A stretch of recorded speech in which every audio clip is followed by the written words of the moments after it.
సైనికులు పాత నోట్లను దహనం చేస్తూ పదుల కోట్ల విలువైన డబ్బుని నాశనం చేస్తున్నారు.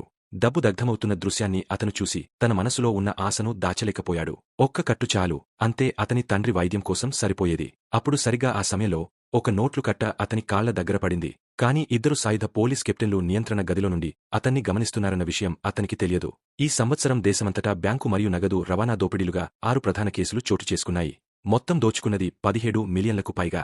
రవాణా మార్గాలను దొంగలకు ఎవరైనా అంతర్గతంగా అవుతున్నారని కెప్టెన్లు నమ్ముతున్నారు. అత్యవసరంగా డబ్బు అవసరమైన ఈ వ్యక్తే ప్రధాన అనుమానితుడయ్యాడు.